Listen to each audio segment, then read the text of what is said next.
अब बात करेंगे गृह मंत्री अमित शाह की, जिन्होंने बताया कि चंडीगढ़ में सीएफएसएल की रिपोर्ट के बाद ये साफ हो गया है कि जो आतंकी ढेर हुए हैं वो वही हैं जिन्होंने पहलगाम हमले को अंजाम दिया था। 21 मई को पहलगाम में हुए आतंकी हमले को लेकर एक बड़ी अपडेट सामने आई है, जिसमें खुद केंद्रीय गृह मंत्री अमित शाह की तरफ से जानकारी दी गई है। सीएफएसएल की तरफ से जो पहलगाम में अटैक हुआ था, जो टूरिस्ट पर अटैक किया गया था, जो आतंकवादियों ने जिन गन का यूज किया गया था, उनके सैंपल लिए गए थे। सीएफएसएल चंडीगढ़ की सेंट्रल फॉरेंसिक साइंस लेबोरेटरी ने जो लिया था। हालांकि उसके मामले में एक बड़ी अपडेट जो है वो दी गई है, जिसको लेकर जानकारी दी गई है कि ऑपरेशन महादेव के तहत कल जो ऑपरेशन किया गया है, 3 आतंकी मारे गए हैं। वही आतंकी हैं जिन्होंने बेरहमी से पहलगाम में टूरिस्ट पर धर्म पूछकर उन पर अटैक किया गया। पहचान थी, हालांकि अब जो कल मारे गए आतंकी हैं उनकी पहचान हो गई है। और जो सीएसएफएल चंडीगढ़ लेबोरेटरी की जो रिपोर्ट आई है, ये वही आतंकी हैं जिन्होंने पहलगाम में आतंकी हमला किया था। हालांकि जो गन शॉट हुए थे, उनके जो सैंपल लिए गए थे, उसमें कई चीज़ों का जो रिपोर्ट रात आई है, उसको जाकर जो है वो पता चला है। और 4:30 बजे आज ये कंफर्म हुआ है। जो हालांकि यहाँ के जो साइंटिस्ट हैं उन्होंने पूरी चेक किया और पूरी जो रिपोर्ट वो बनाई गई है, उस पर जानकारी दी गई है कि वही आतंकवादी थे जिन्होंने पहलगाम पे हमला किया था। ऑपरेशन महादेव के तहत इनको मार गिराया है। जो वेपन्स यूज किए गए थे, जिनसे लगातार ताबड़तोड़ फायरिंग की गई थी, ये वही वेपन्स हैं जिसके इस्तेमाल किया गया था और उस समय हमला किया गया था। और कल जब वो मारे गए हैं ऑपरेशन महादेव के तहत, उनके पास वो गन रिकवर की गई है और उनकी जो सैंपल लिए गए थे सीएफएसएल की तरफ से, उसकी रिपोर्ट जो है वो आ गई है। और इससे पुष्टि जो है वो की गई है कि वही गन्स थी, ये वही शॉट्स थे, ये वही बुलेट्स थे जिनके जो सैंपल्स लिए गए हैं और ये वही उसके साथ मैच किए गए हैं। तो कह सकते हैं कि एक बड़ी अपडेट। और चंडीगढ़ की सीएफएसएल, क्योंकि चंडीगढ़ में सीएफएसएल के जो हम जहाँ पर मौजूद हैं, यहाँ पर हेड ऑफिस है और यहाँ पर जो बड़े साइंटिस्ट हैं, लेबोरेटरीज हैं, उसकी तरफ से जो है इसकी पहचान की गई है। चंडीगढ़ से कैमरामैन अमनदीप सिंह के साथ मनोज राठी, न्यूज़ 18 पंजाब। तो वहीं सेना के शौर्य पर कैबिनेट मंत्री डॉक्टर अरविंद शर्मा ने कहा कि सेना ने जिस तरह से ऑपरेशन महादेव को अंजाम दिया और खतरनाक आतंकियों को मार गिराया है, ऐसे में वो सब बधाई के पात्र हैं। आतंकी था जिसका नाम था मूसा, आप सबको पता होगा। और जहां से भी सेना को, सरकार को, केंद्र सरकार, राज्य सरकार, सेना, जहां से भी इनपुट मिलता है, कहीं से भी थोड़ा सा भी इंफॉर्मेशन आती है, सरकार, प्रशासन और हमारी सेनाएं एकदम मुस्तैदी से उस पर एक्शन लेती है।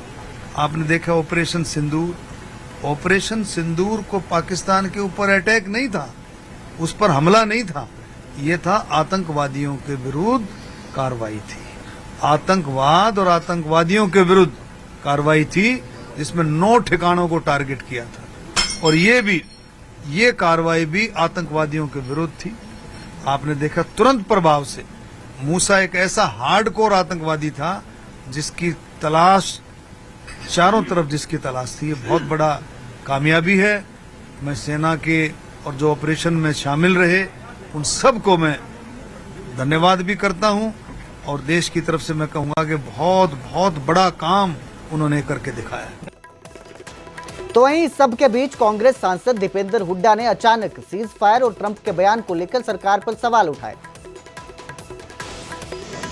जब हमारी फौज ने पाकिस्तान को घुटनों पे ला दिया था, जो ये सरकार भी मान रही है, इस बात को लेकर विवाद नहीं है, तो जब हमारी फौज ने पाकिस्तान को घुटनों पे ला दिया था, तो जो सीज फायर मानी गई तो किन शर्तों पे मानी गई, ये आज देश जानना चाहता है। जब पाकिस्तान घुटनों पे था तो पाकिस्तान ऑक्यूपाइड कश्मीर की तरफ आगे बढ़ने का इससे बढ़िया अवसर नहीं हो सकता। जो सरगना है, जैसे मोहम्मद, लश्कर-ए-तोयबा, इनके जो सरगना है, उनकी गर्दन तक पहुंचने का इससे बढ़िया मौका नहीं हो सकता था। तो ये सरकार पीछे क्यों हटी, सीज फायर क्यों किया गया, ये देश जानना चाहता है। दूसरा प्रश्न जो अभी तक जवाब हमें नहीं मिला कि 28 बार अमेरिकी राष्ट्रपति लगातार कह रहे व्यापार की धौंस देकर उन्होंने सीज फायर कराया। जब अमेरिका के मुखिया 28 बार कह रहे व्यापार की धौंस देकर उन्होंने सीज फायर कराया, तो हमारे देश के मुखिया उसका खंडन क्यों नहीं कर रहे? अगर वो झूठ बोल रहे हैं तो हमारे देश के मुखिया को कहना चाहिए वो आप झूठ बोल रहे हो, देश उनका साथ दे। और अगर इस बात में कुछ तथ्य है तो क्या तथ्य है उसको देश के सामने रखें। आपको बता दें कि श्रीनगर के लिडवास इलाके में 3 आतंकियों को ढेर किया गया है। ऑपरेशन महादेव में तीनों आतंकी मारे गए हैं। पहलगाम हमले के मास्टरमाइंड अबू मूसा भी इसमें ढेर हुआ है। पहलगाम आतंकी हमले में लेफ्टिनेंट नरवाल शहीद हुए थे। उनके पिता ने जवानों के शौर्य को सलाम किया और कहा कि इस तरह बिल में छुपे हुए आतंकियों को ढूंढ निकालना कोई आसान काम नहीं था।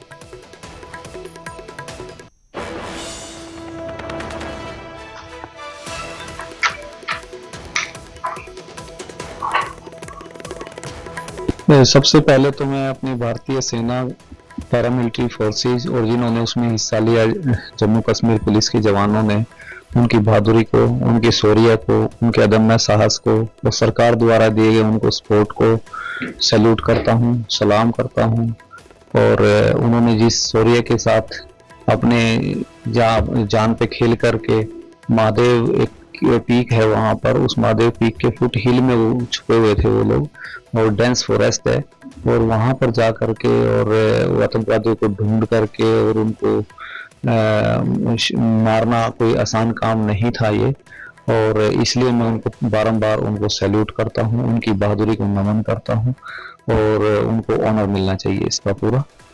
और इसमें जैसे पता चला कि एक आतंकवादी उसमें से जो कि कासिम मूसा है, सुलेमान साहा, वो पहलगाम आतंकवादी घटना का मास्टरमाइंड रहा है और उसको भी इसमें हमारे जवानों ने मार गिराया है, उसको शिकार किया है।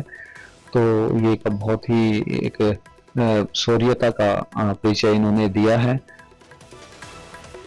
और अब जिक्र करेंगे गुरुग्राम का, जहां बदमाशों और पुलिस के बीच एनकाउंटर हो गया। इस एनकाउंटर में राजस्थान का वांछित अपराधी पकड़ा गया है। पैर में गोली लगने के बाद उसे अस्पताल में भर्ती करवाया गया है। पकड़े गए 2 अन्य साथियों को पुलिस ने रिमांड पर लेकर पूछताछ शुरू कर दी है। तो ये जो आरोपी हैं, जानकारी मिली है कि राहगीरों को लूटने की योजना बना रहे थे, जिसके बाद इन्हें काबू किया गया है। एनकाउंटर में बदमाश के पैर में गोली लगी है। बदमाश का अस्पताल में इलाज चल रहा है। वहीं उसके 2 साथियों को रिमांड में लेकर पूछताछ की जा रही है। ये भी शुरुआती जांच में सामने आया कि ये जो आरोपी है, ये लूट की वारदात को अंजाम देने की फिराक में थे, राहगीरों को लूटने की योजना बना रहे थे। आरोपी जो है वो राजस्थान का वांछित अपराधी है, वांटेड था राजस्थान में, जो पकड़ा गया है। ये एनकाउंटर हुआ है गुरुग्राम में, पुलिस और बदमाशों के बीच ये एनकाउंटर हुआ, जिसमें राजस्थान का वांटेड अपराधी पकड़ा गया है। इसके 2 साथी भी इसके साथ पकड़े गए हैं। वहीं एनकाउंटर में अपराधी के पैर में गोली लगी है, इलाज के लिए अस्पताल में भर्ती करवाया गया है, जबकि 2 साथियों का पुलिस रिमांड लेकर उनसे पूछताछ की जा रही है। ये भी सामने आया है कि आरोपी जो हैं ये राहगीरों को लूटने की फिराक में थे, उन्हें लूटने की योजना बना रहे थे, लेकिन उससे पहले ही पुलिस के साथ इनका एनकाउंटर हुआ और ये आरोपी पकड़े गए। इस खबर पर ज्यादा जानकारी के लिए मेरे सहयोगी धर्मवीर मेरे साथ जुड़े हैं। धर्मवीर, किस तरह से आरोपियों की सूचना मिली और फिर इनके खिलाफ ये एक्शन हुआ, एनकाउंटर किया गया? देखिए, गुरुग्राम पुलिस को कल सूचना कि राजस्थान का एक मोस्ट वांटेड अपराधी है जिसका नाम श्रवण है, वो अपने साथियों के साथ गुरुग्राम के इलाके में लूटपाट की योजना बना रहा है। इसी उसके ऊपर इंफॉर्मेशन के ऊपर गुरुग्राम पुलिस ने कल एक तरह से अपनी जो रैकी है वो की। उसके बाद अपने जो जवान थे वो तैनात किए गए। वजीरपुर का जो इलाका है गुरुग्राम में, वहां पर इन सब लोगों के होने की सूचना गुरुग्राम पुलिस को मिली और उसके बाद नाकेबंदी की गई। जब इन लोगों को रोकने की कोशिश की गई तो श्रवण की तरफ से गुरुग्राम पुलिस के ऊपर फायर किए गए। गुरुग्राम पुलिस ने भी हवाई फायर किया और उसके बाद जो गुरुग्राम पुलिस ने इन्फॉर्मेशन दी उसके मुताबिक आरोपियों ने 3 फायर गुरुग्राम पुलिस के ऊपर किए, जबकि जो पुलिस है उसकी तरफ से 2 फायर किए गए। एक हवाई फायर किया गया, दूसरी जो फायर किया गया वो श्रवण कुमार के पैर में गोली लगी। इनको सभी को काबू कर लिया गया है, गिरफ्तार कर लिया गया है। जो श्रवण जो है इसके ऊपर करीब 2 दर्जन मुकदमे राजस्थान में दर्ज हैं अलग अलग थानों में, और फिलहाल उसको इलाज के लिए गुरुग्राम के एक सरकारी अस्पताल में भर्ती करवाया गया है। जी, बहुत बहुत शुक्रिया इस तमाम जानकारी के लिए धर्मवीर। तो आरोपी है वांटेड अपराधी था राजस्थान का, जो पकड़ा गया है पुलिस एनकाउंटर के बाद।